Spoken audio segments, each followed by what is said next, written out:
You thought you were over it. You were just loading photos into a digital frame, an ordinary afternoon, nothing special about it. And there she was.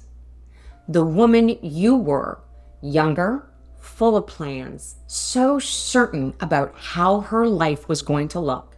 And you stood there looking at her, and something just collapsed inside of you.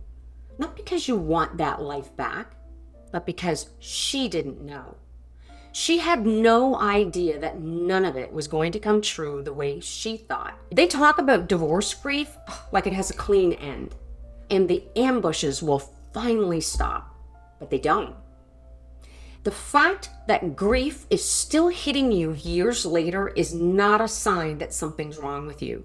It's not a sign you're still in love with him, and it's not a sign that you're weak. It is a sign that what you lost was real, and it was layered, and most of it was invisible.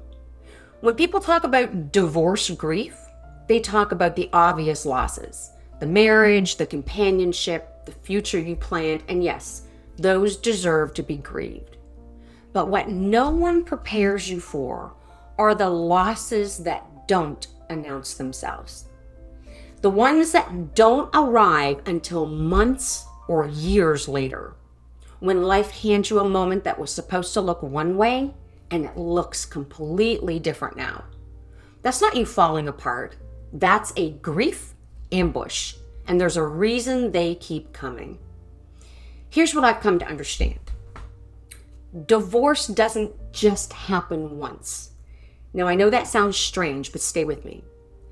Divorce happens over and over again in every new life moment that reveals a loss you didn't know was coming. The first divorce is when you sign the papers. The second divorce happens quietly. It's the moment you realize your children have somewhere else they'd rather be. Not somewhere fun and exciting. Home. He stayed in the marital home, the one I built. And that's still home for them. You start to understand that you're no longer home for your children. You're a place to visit. No one prepares you for that. The third divorce happens at Christmas. The first one when you're not there. For 30 years, Christmas meant your children waking up in your home, your table, your traditions, your family, all in one place. And then it doesn't. And that's the cruelest part. When you finally had to stay away, they saw it as your choice to be separate. Maybe it was, but it wasn't a choice between two equal things. That's something I had to learn the hard way. The impossible choice between staying close to the people you love and protecting yourself from the grief that comes with it. You can't always have both. And choosing yourself, even when it's the right thing, comes with its own grief attached. The fourth divorce happens at your son's wedding. You meet your ex-husband's girlfriend for the first time at your own child's wedding. You're not sitting at the reception table with your children. She is. Nothing more to say about that moment. You already know exactly what that felt like. The fifth divorce is at your daughter's graduation. You get 2 hours. 2 hours, then everyone goes back home to celebrate. Back to the house you built, the house that used to be yours, and you drive away thinking, I raised this child. I was there for all of it. And somehow all I got was 2 hours. The sixth divorce is the moment you understand this never fully ends. He doesn't go away. The person you divorced keeps showing up. At every graduation, every wedding, every holiday table, you have to figure out how to navigate. You learn to stop asking questions you don't want to know the answers to, because knowing costs something.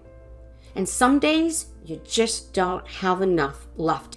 And someday, grandchildren, 2 separate birthday parties, 2 separate holidays, a family that will never all be in the one room the way you imagined it. You didn't just divorce a man. You divorced the future you thought you were building. Each one of those moments is its own grief. Your body doesn't know the difference between the first one and the sixth one. That's why you can be years out genuinely rebuilding something real. And one ordinary moment reaches back through time and just knocks the wind out of you. It's not the old grief coming back. It's a brand new grief. One you couldn't have grieved before because you didn't even know it was coming. My friend, you are not going backwards.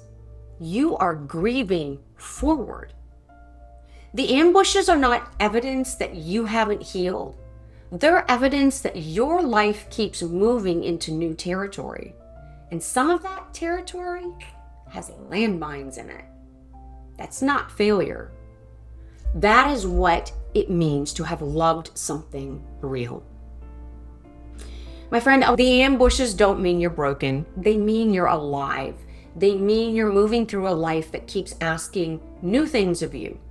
And here's what I know, not from a book, but from standing in my own ambush moments and looking back at every single one I survived before. You are more resilient than the grief makes you feel in that moment. Every time it has hit you, you have come back. Maybe not quickly, maybe not gracefully, but you came back. The ambushes will get farther apart. They will get shorter. But they will still come. I'm not going to lie to you and say they stop, but you will get faster at recognizing them. You will get better at saying, I know what this is. And that knowing is everything. You are not behind. You are not broken.